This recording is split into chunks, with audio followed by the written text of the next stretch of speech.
Today's message is titled Vanity and is based on the book of Ecclesiastes. Ecclesiastes is a Latin transliteration of the Greek translation of the Hebrew word Koheleth, which is a word used to describe someone who speaks to a gathering of people. If you know a little bit about these things, you'll notice the word church is ecclesia. That's a gathering of people. Ecclesiastes is someone who speaks to that gathering. It's translated in chapter 1, verse 1 as the preacher. Christians generally accept this preacher to be King Solomon, writing roughly 1,000 years before the birth of Jesus. Though there are some scholars who debate this. The profile of the preacher would definitely fit King Solomon. Son of David, it says, king in Jerusalem, described as having unprecedented wealth, power, and wisdom. But the book doesn't name its author, so perhaps it's wise to assume that in this case, the message is more important than the messenger. Ecclesiastes is a complex book of wisdom literature. That's the genre of writing, similar to the book of Proverbs. But unlike the Proverbs, Ecclesiastes has a more linear approach. Rather than presenting what could be perceived as a seemingly randomly scattered bunch of sayings for us to apply to our lives, the preacher in Ecclesiastes takes us on a journey into the empty abyss of life under the sun and out the other side. A voyage into the void, a quest of questions, a pursuit of purpose, a search for meaning in this world where everything dies. We obviously don't have time today to dive into the depths and explore all the places that the preacher would want to lead us. But the first few verses of chapter 1 give a taste of where the rest of the book goes. In verse 2, the preacher begins by introducing what will quickly stand out as one of the main themes of the book. He says, vanity of vanities. Vanity of vanities. All is vanity. The word here translated as vanity literally means vapor. When used in this context, scholars have expressed great difficulty in pinning down its exact meaning, which in some ways seems quite appropriate. Bibles have translated it as pointless, futility, meaningless, vanity. What image was the preacher seeking to conjure when comparing everything under the sun to vapor? What's vapor like? There's practically nothing to it. It's insubstantial. It's barely more than an illusion. You try to grab it and it's gone. Like a mirage in the desert.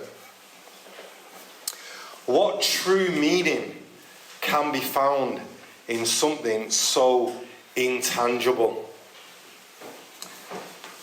And yet, humans continue seeking a sense of significance. Why?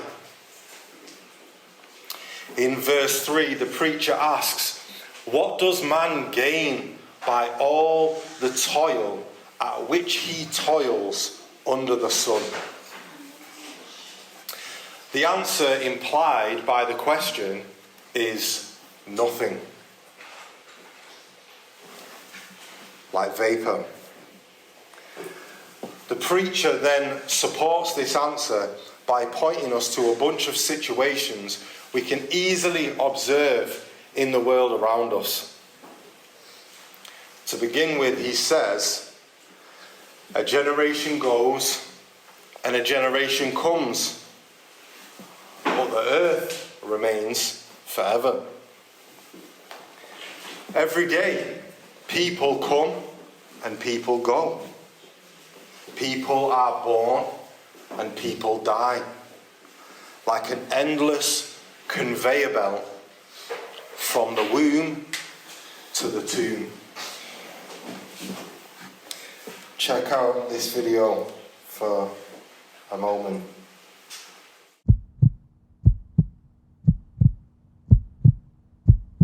Life is short. I agree with Xbox on that one. It's like a vapor. Here, one moment, gone the next. And if what exists under the sun is all there is to life, maybe playing games for the rest of your time on earth wouldn't be the worst idea. The preacher goes on. The sun rises and the sun goes down and hastens to the place where it rises. The wind blows to the south and goes around to the north. Around and around goes the wind, and on its circuits the wind returns. All streams run to the sea, but the sea is not full.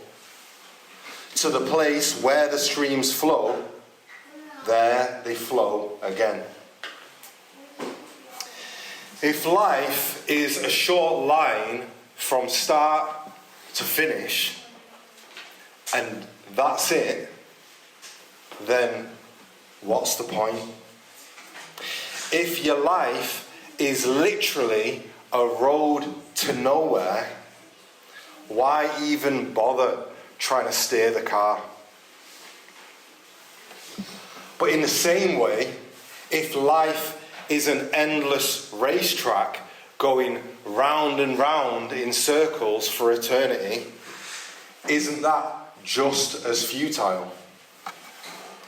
If the tide comes in just to go back out, the water level rises just to sink back down.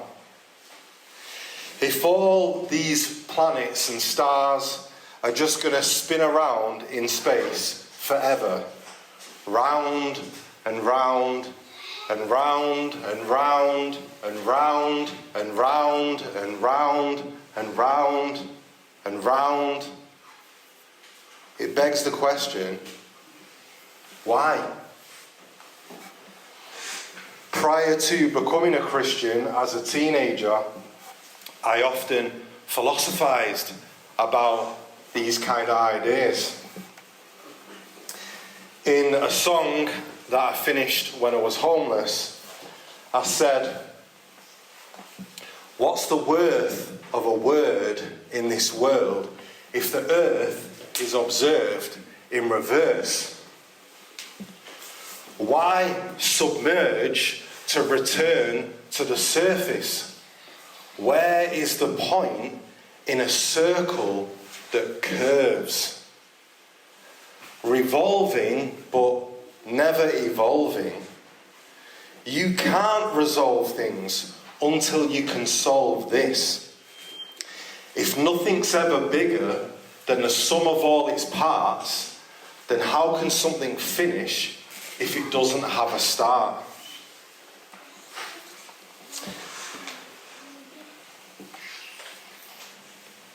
So much of our childhoods are spent asking questions.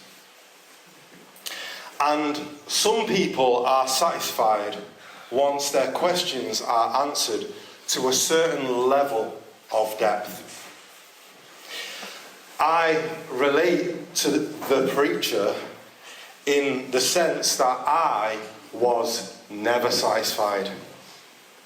I always had this insatiable desire to make sense of things, to understand why exactly everything is the way that it is, to find the meaning of life. I think a lot of people set off on an adventure to discover the meaning of life, but few there are that find it. Most people just give up. They find the mission to be just too difficult, too tiring, or they lose hope that they'll ever find it and just conclude that there mustn't be one. And they're just wasting their time even bothering to look, when they could be doing more important things like playing Xbox. But realistically, we know that never truly satisfies either. The preacher goes on. All things are full of weariness. A man cannot utter it. The eye is not satisfied with seeing, nor the ear filled with hearing. What is the point in this never-ending search for satisfaction? Constantly drowning ourselves in entertainment in an attempt to satiate our unquenchable thirst for more. We're always on the lookout for a good new film to watch, or a new Netflix series or documentary. Scrolling Facebook, Insta, TikTok, Snapchat for a new hit of dopamine, oxytocin, serotonin, and endorphins.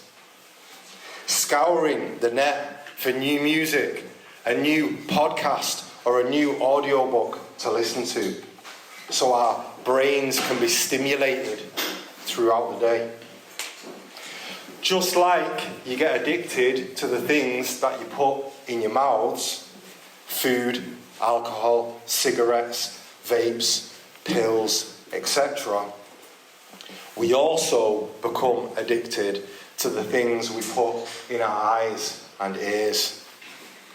Addictions which can never be satisfied, no matter how much we feed them.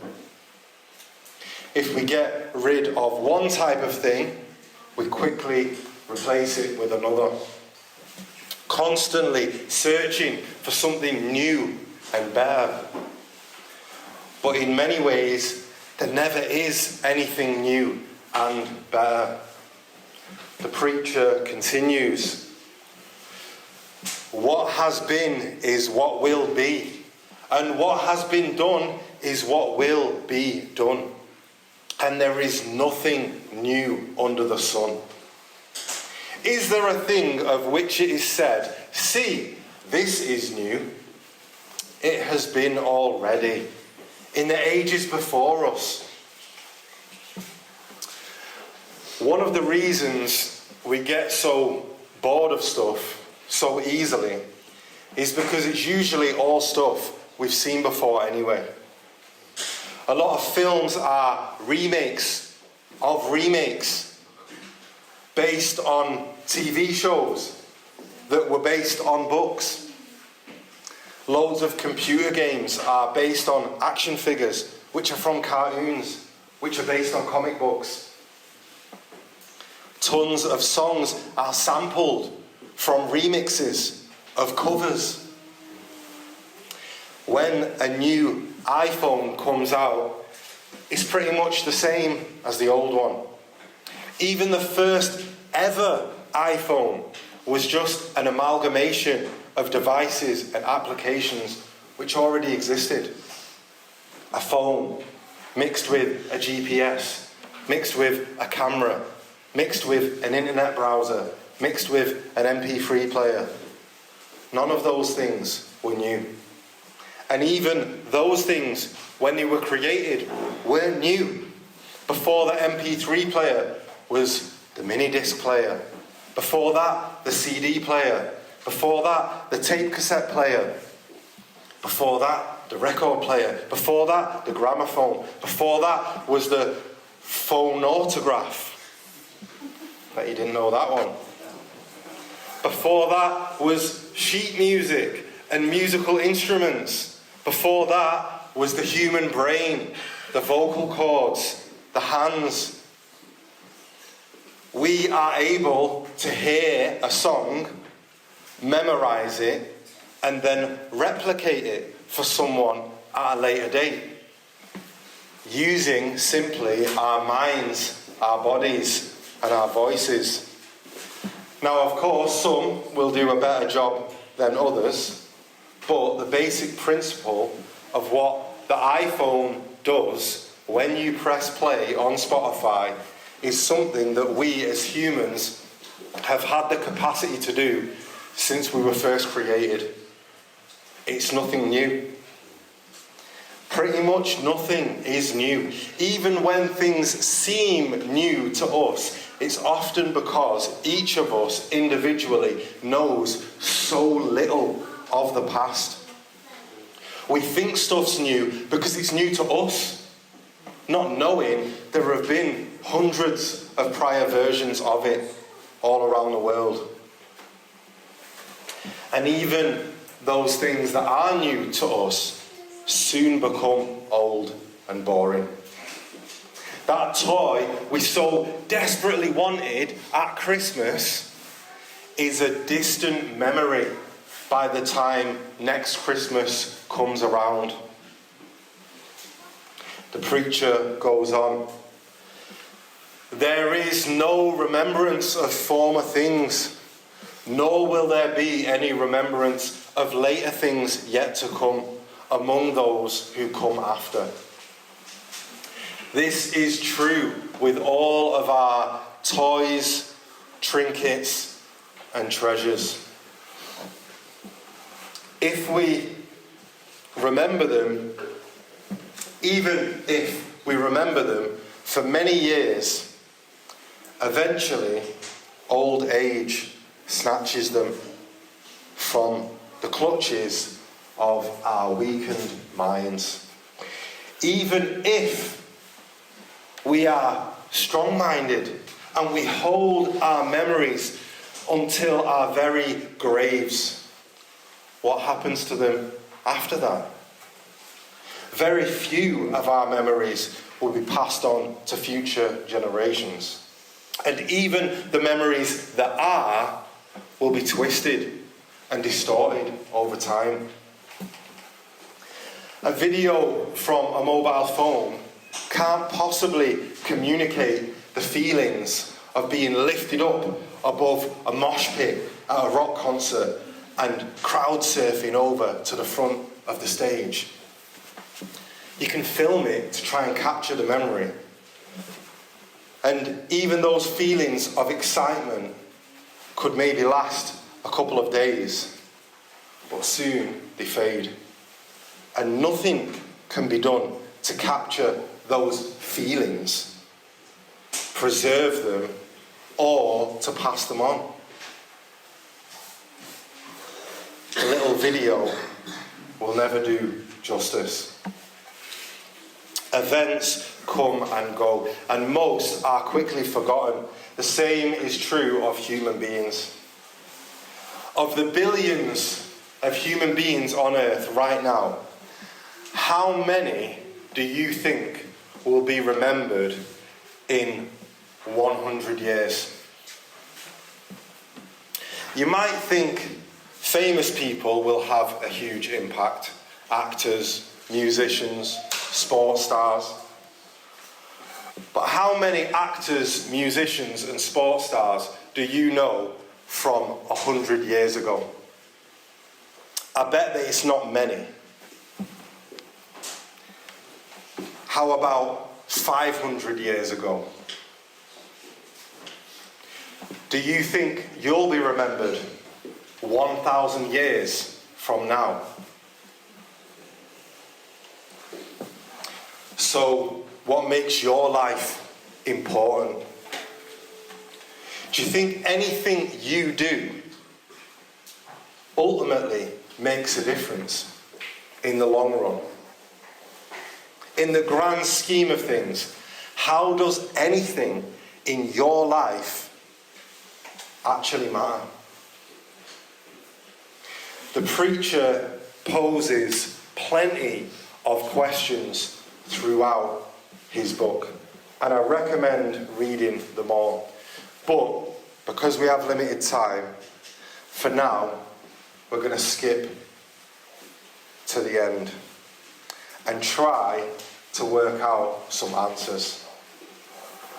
If you had a bird's eye view of humanity, you'd perhaps see legions of losers lost in a limitless labyrinth, desperately striving to find meaning under the sun, but finding none.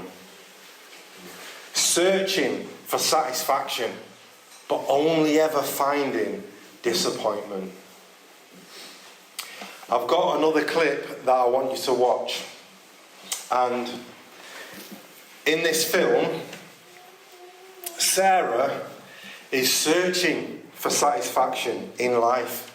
So much so that she wishes her baby brother would be stolen by the Goblin King, so that she can do what she wants in life without having to worry about looking after him.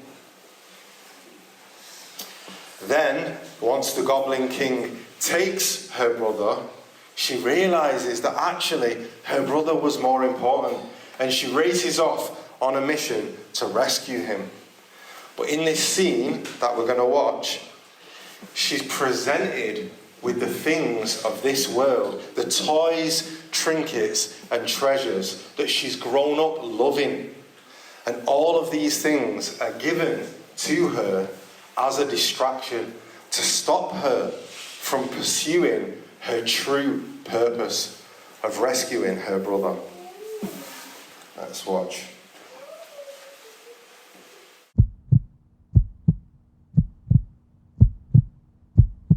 It's all junk. All that exists on this earth under the sun is all junk. It's all a distraction. It's all vanity. Nothing under the sun can satisfy. Nothing at all. Because we have a higher purpose. Our value and meaning come from somewhere beyond the sun. Our satisfaction can't be found here because it was never meant to. In his book, Mere Christianity, British writer, literary scholar and Anglican lay theologian C.S. Lewis famously says, "If I find in myself desires which nothing in this world can satisfy, the only logical explanation is that I was made for another world." The phrase "under the sun" comes up again and again throughout the book of Ecclesiastes. But the preacher believes in something above the Son. Yahweh, the Holy Trinity, the God who created the sun, the earth, each one of us, and everything else in all of creation. So the preacher knows that there is more to life than what we see under the sun. As there is another king in Jerusalem, another son of David, someone else who's filled with wisdom, someone else with wealth, power, and authority, another preacher who in fact has and is these things to an infinitely higher degree than King Solomon could ever be. Jesus Christ, the God-man, God the Son, the second person of the Trinity. We've been told there is nothing new under the sun. But in Revelation 21, we're told, he who was seated on the throne said, "Behold, I am making all things new." Also he said, "Write this down, for these words are trustworthy and true." There is nothing new under the sun. But behold, the Son of God makes all things new. Under the sun, men toil in vain. But in the Son of God, we find that he is a rewarder of those who seek him, as we read in Hebrews 11. Under the sun, people pass on and are forgotten. But God forgets no one. And that should be both encouraging and frightening, depending on where you're at with God. The preacher ends his book in Ecclesiastes 12 by saying, "The end of the matter, all has been heard. Fear God and keep his commandments. For this is the whole duty of man. For God will bring every deed into judgment, with every secret thing, whether good or evil." The word duty in verse 13 isn't there in the Hebrew. So you can just read it as, "This is the whole of man." Or some Bibles translate it something like, "This is for all men." And I think both of those apply. Life under the sun, viewed simply on its own, without considering God, is completely meaningless. But when we do consider God and his judgments, our entire view of the world is transformed. To quote C.S. Lewis once again, he said, "I believe in Christianity as I believe that the sun has risen. Not only because I see it, but because by it I see everything else." Acknowledging God's position as the universe's creator, ruler, judge, and saviour allows us to finally see the purpose of life under the sun. The preacher says, "The end of the matter. All has been heard. Fear God and keep his commandments, for this is the whole of man." This is what life is all about. This is the whole of man. We can't overstate the importance of these words. This is what life is all about. This is the whole of who we are. Is this right here what is being spoken about? So let's go through a few Bible verses in an attempt to reinforce this, and I pray that God uses his word to engrave these truths deep into your heart. Proverbs 1:7 says, "The fear of Yahweh is the beginning of knowledge." Proverbs 3:7 says, "Fear Yahweh and turn away from evil." Proverbs 9:10 says, "The fear of Yahweh is the beginning of wisdom." Proverbs 16:6 says, "By the fear of Yahweh one turns away from evil." Job 28:28 says, "Behold, the fear of the Lord, that is wisdom, and to turn away from evil is understanding." Psalm 112 verse 1 says, "Praise Yahweh.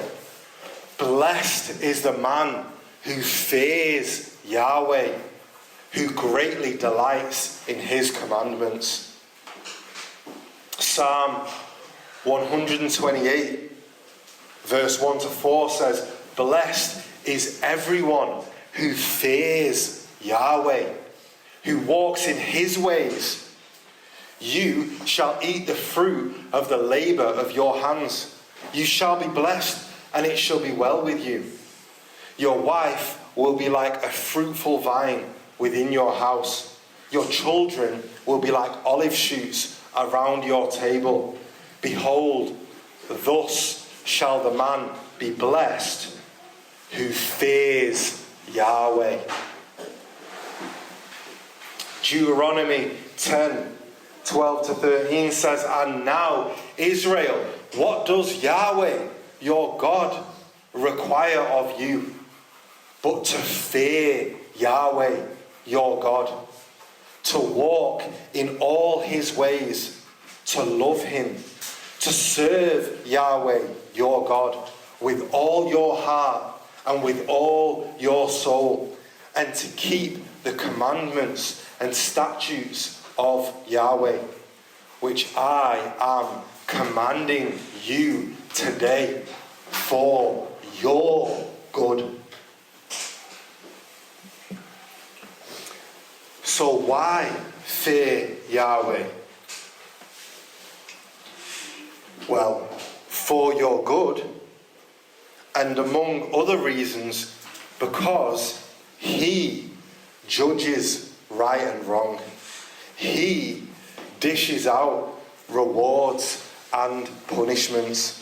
And unlike the people of this world, he can dish out a punishment which goes beyond even the death of your body, but a second death in which both your body and soul burn in hell for eternity.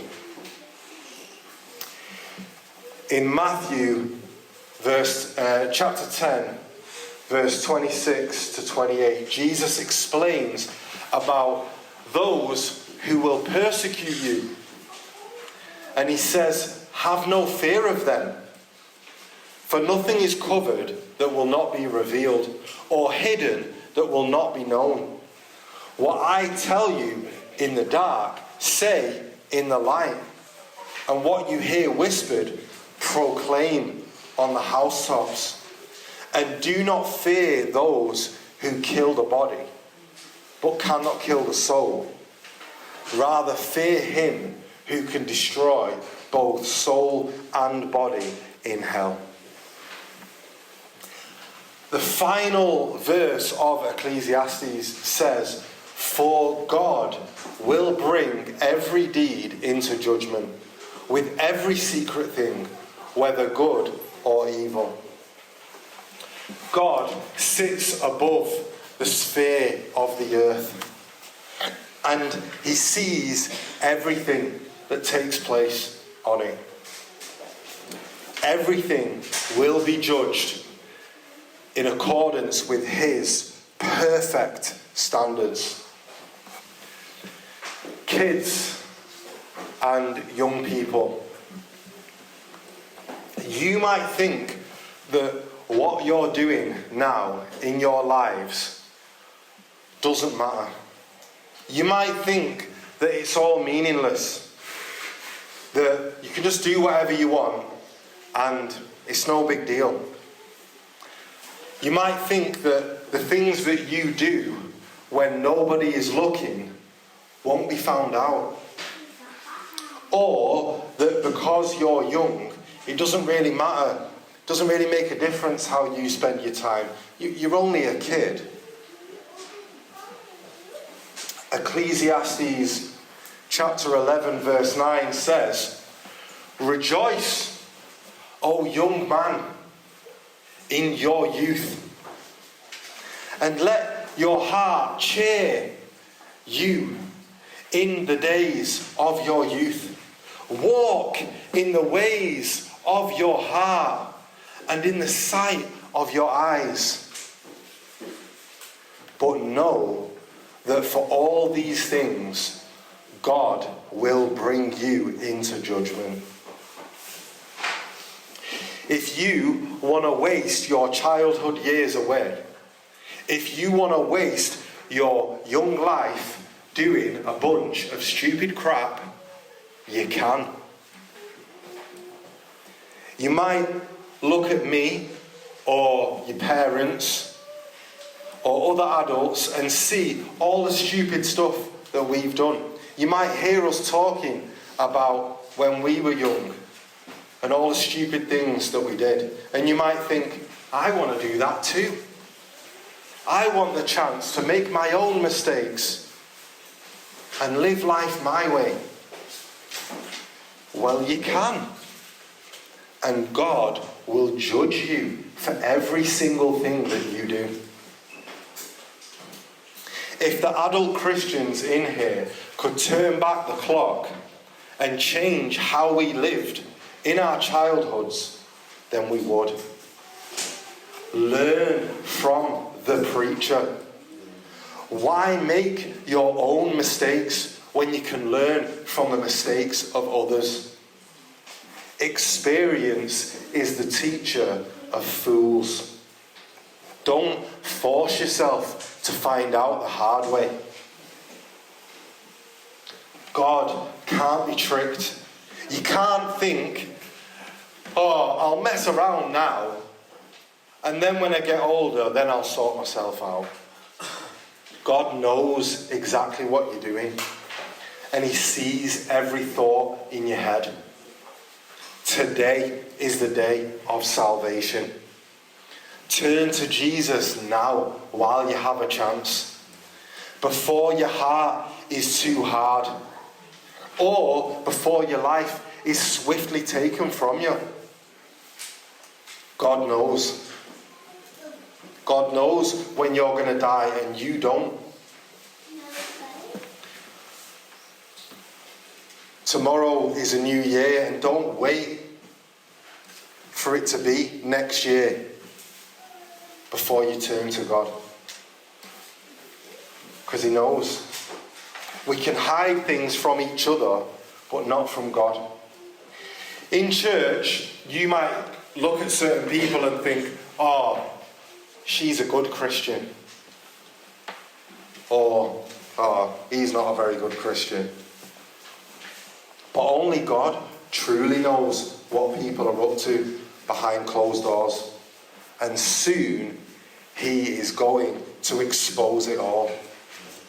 In 1 Corinthians 4 it says, "Therefore, do not pronounce judgment before the time, before the Lord comes, who will bring to light the things now hidden in darkness, and will disclose the purposes of the heart.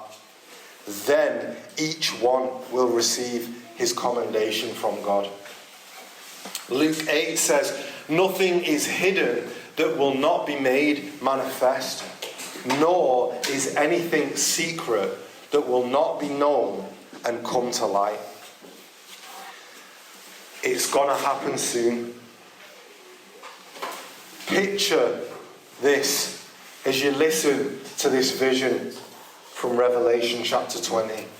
It says, "Then I saw a great white throne, and him who was seated on it.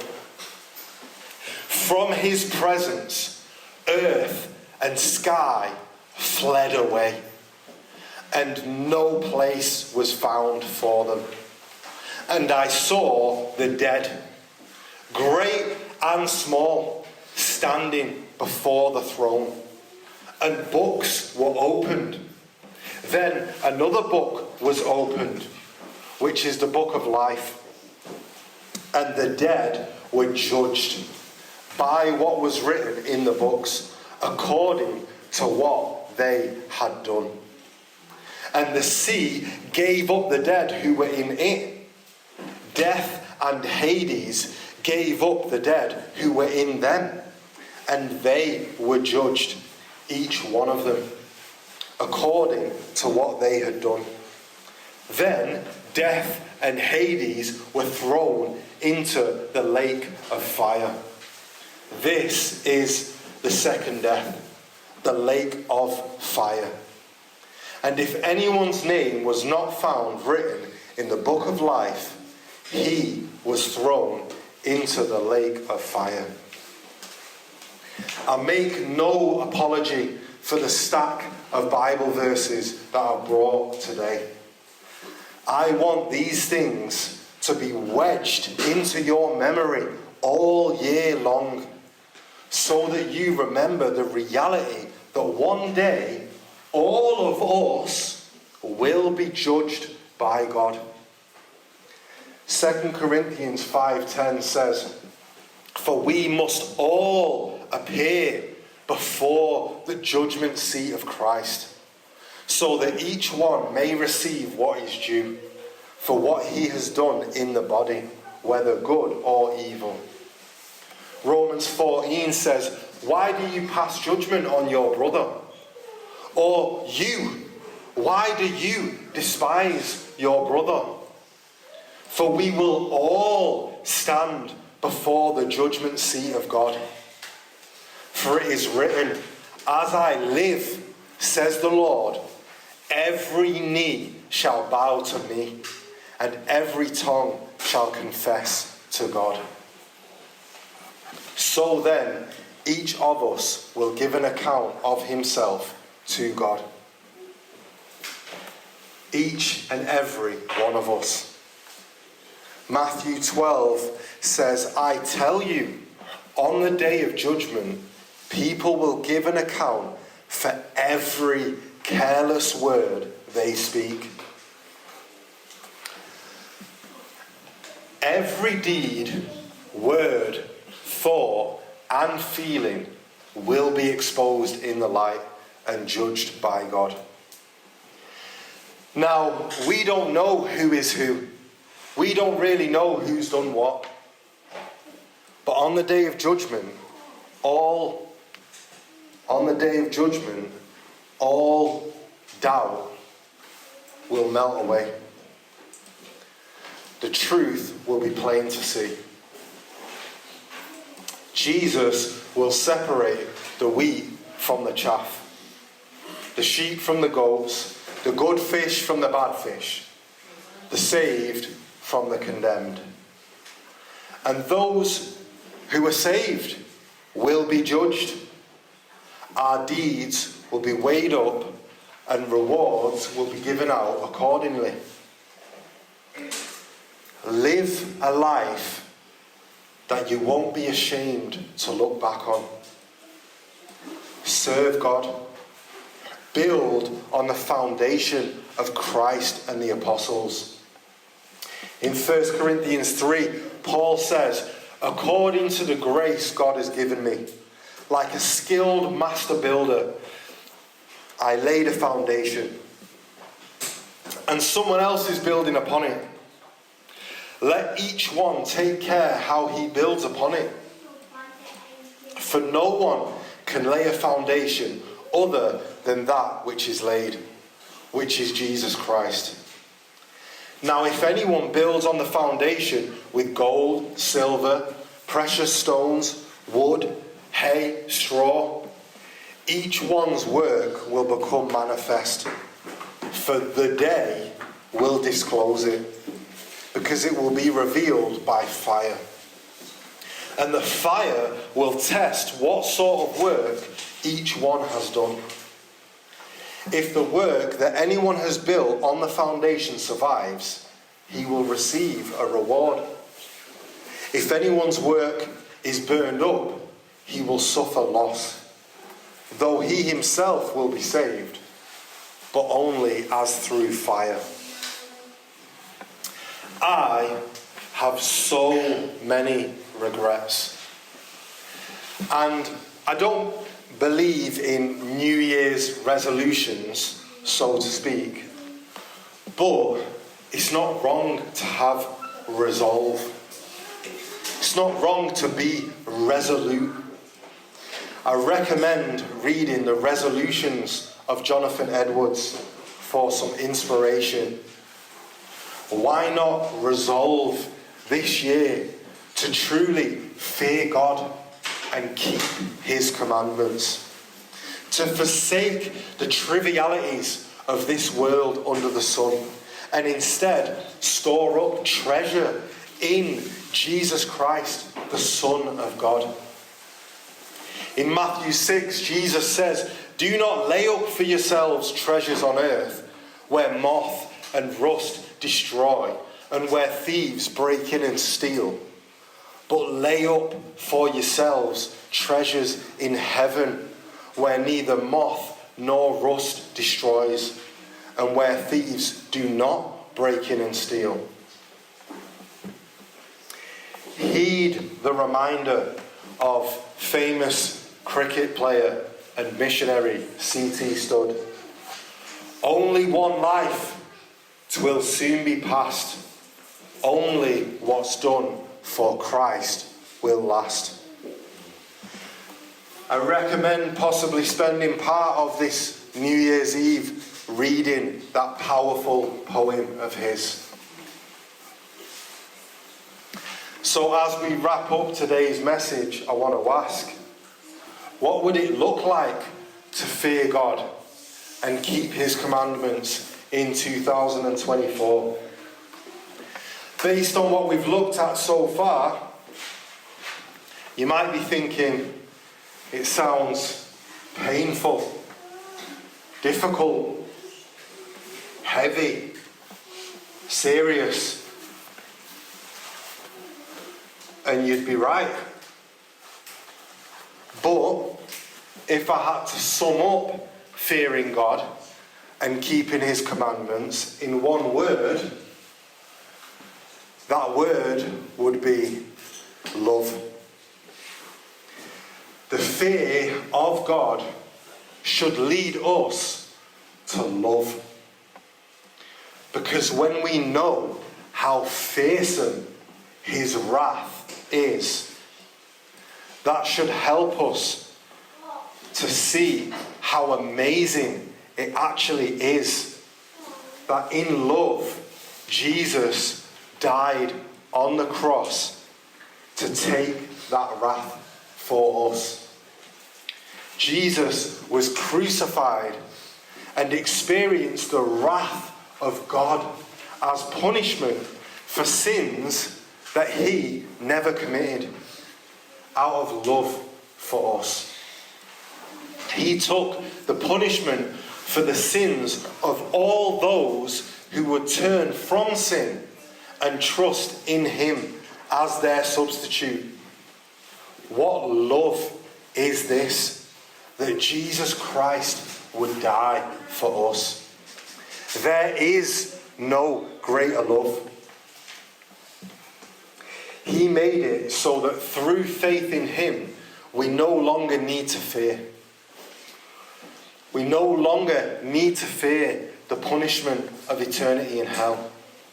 This is the gospel of Jesus Christ, that he lived a perfect, righteous life and died as an atoning sacrifice for our sin.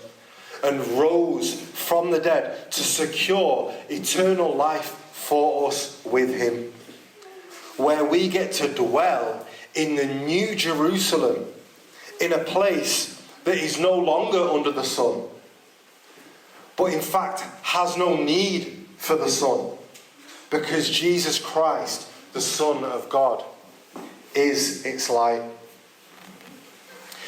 And in light of this, we're told to keep God's commandments. And one of the most repeated commandments in all of Scripture is what? Fear not. We're told not to fear over 100 times in the Bible. And in Jesus we find the ultimate reason not to fear. Because if we've trusted in him, he's taken the punishment for our sin. In 1 John 4, it says, there is no fear in love, but perfect love casts out fear. For fear has to do with punishment. And whoever fears has not been perfected in love. We love because he first loved us. If anyone says, I love God, and hates his brother, he is a liar. For he who does not love his brother whom he has seen cannot love God whom he has not seen. And this commandment we have from him: whoever loves God must also love his brother. In Matthew 22, Jesus says the greatest commandment is to love the Lord your God with all your heart and with all your soul and with all your mind. And that the second great command is like it, to love your neighbour as yourself. 1 John 3 says, and this is his commandment, that we believe in the name of his Son, Jesus Christ, and love one another, just as he commanded us.